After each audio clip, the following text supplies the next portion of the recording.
こんにちは、ハルトです。9ナルトリーのポッドキャストへようこそ。今日は本の要約とレビューをします。頭を空っぽにするレッスン。10分間瞑想でマインドフルに生きるはアンディ・プディコムによって書かれた現代人のストレス社会に必要不可欠なマインドフルネスの実践ガイドです。本書は瞑想の手法がわかりやすく解説され、初心者でもすぐに始められる内容が魅力となっています。塾者自らが僧侶としての修行経験を生かし、科学的根拠や実体験に基づいたアドバイスが満載です。10分間の瞑想がどのように日常に変化をもたらすか、本書を通して段階的に体験できます。ビジネスパーソンや家庭で多忙を集める方、また感情や思考に振り回されがちな人にもぴったりな一冊です。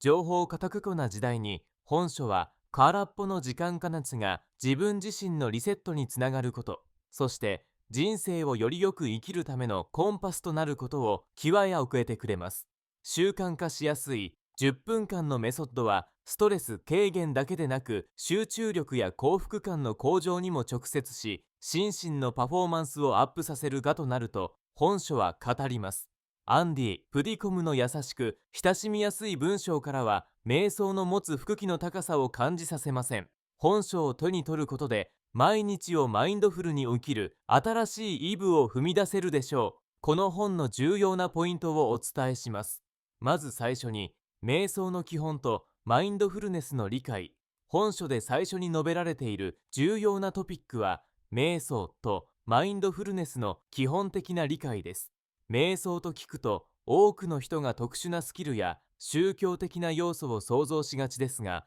アンディ・プディコムは瞑想を日常に手差した行為として再定義します。マインドフルネスとは、今この瞬間に完全に意識を集中させ、感情や雑念、周囲の状況に気づきを持って向き合う態度です。頭がいっぱいになりがちな現代人にとって、この今ここに気づき続ける力こそがストレスや不安から自由になる鍵となります。瞑想とは頭を空っぽにすることではなく、思考や感情をただ観察して受け流す姿勢を養う事件だと本書は伝えています。著者は草原のでの体験や最新科学の知見も教えて、マインドフルネスがいかに私たちの感情や行動パターンに変化をもたらすかを丁寧に解説しています。初心者でも空気の低い10分間の練習から始め、日々の生活に徐々に取り入れる方法を分かりやすく試しています。次に、瞑想習慣化のプロセス。本書のコアとなるのが、瞑想を無理なく習慣化するためのプロセスです。多くの人が瞑想に興味を持ちながらも、時間がない、続かないという彼にぶつかります。そこでアンディはスモールステップでのアプローチを提案します。まずは翌日10分という短時間から始め、毎日同じ場所、同じ時間に取り組むことで習慣づけやすくする方法を細かく解説します。また、瞑想中に雑念が浮かんでも自分を責めず、ただ観察することの大切さも強調されます。失敗を気にせずに継続することこそが瞑想力を磨くポイントだとも伝えています。さらに、実際の瞑想状況に応じて呼吸への意識の向け方や身体の感覚へ注意を向けるステップを具体的に指導し、難しく考えずに誰でも始められるノウハウを提供しています。初心者が最初につまずきやすいポイントや阻止しがちな理由にも触れ、根気強く続けることで習慣になるという著者自身の体験談も参考になる部分です。さらに、ストレスとの向き合い方、仕事、人間関係、家庭など、現代人を取り巻くストレス要因は日々増え続けています。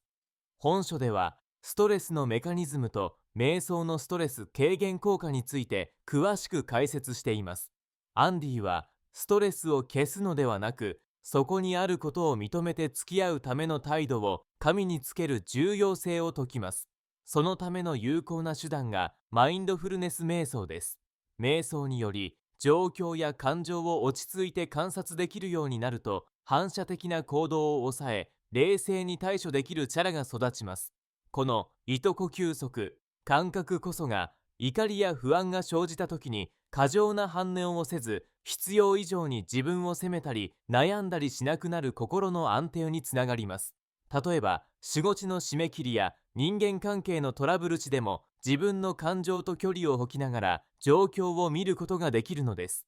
本書では日常生活の具体的なシーンを挙げて瞑想の有用性を示しており、読者がリアルにイメージしやすい内容となっています。そして集中力、生産性の向上、現代社会ではマルチタスクや情報過多によって集中力が散漫になりがちです。本書は瞑想が集中力や生産性の大幅な向上に寄与することも証拠とともに説明します。10分間瞑想は思考や外部からの刺激に左右されず一点に意識を集中させるトレーニングの役割も果たしています。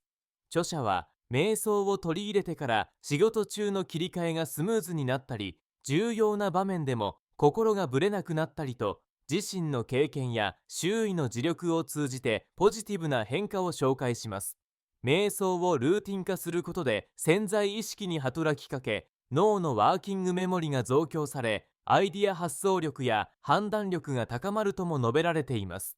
短時間であっても毎日続けることで長期的な効果が期待できるのは読者にとって大きなモチベーションになるでしょう。最後に幸福感、自己収容の上層。本書の最後で強調されるのは瞑想がもたらす幸福感さと自己収容の力です。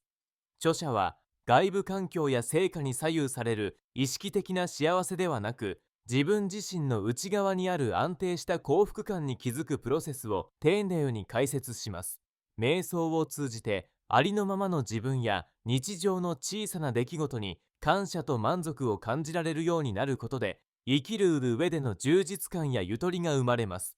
また失敗や過去の出来事に伴われず、今の自分をジャッジせず受け入れるスキルも磨かれるため、自己肯定感やモチベーションもアップします。著者自身が僧侶時代に得た洞察やエピソードを教えて、幸せとマインドフルネスとの関係をストーリーテリング形式で展開している点も本書ならではの魅力です。結論として、頭をも空っぽにするレッスン、10分間瞑想でマインドフルに起きるは、日常の忙しさに追われているすべての人に強く勧めたい一冊です。特に仕事や人間関係のストレスに悩む人、自分自身をリセットしたい、成長したいと感じている人、幸福感や集中力を高めたい人にとって本書は大きな知となるでしょう。瞑想やマインドフルネスが初めての方でも、著者の経験と理論に基づく丁寧なガイドが自分のペースで実験できる安心感を与えてくれます。また本書の強みは10分間という短時間で手軽に始められ習慣化しやすい点です。他のマインドフルネスや瞑想本よりも具体的な練習プロセスや失敗しやすい場面での対処が分かりやすく書かれており、読者の疑問や不安に新人に寄り添う内容となっています。短期間で確実に効果を実感できる実験的なアプローチと著者ならではの人格味のあるメッセージが変化のきっかけを与えてくれるでしょう。毎日の10分間の積み重ねが心の余裕や幸福感、自己修養を育てます。情報にあふれる現代だからこそ、本当の自分と再びつながるための使用的な一冊として本書は他のライズツよりもおすすめです。買ってよかったと思える一冊になるはずです。ご支援いただける場合は、アンディ・プディコムポッドキャストの説明に記載した Amazon リンクから本を購入できます。読後の感想をぜひお聞かせください。それではまた。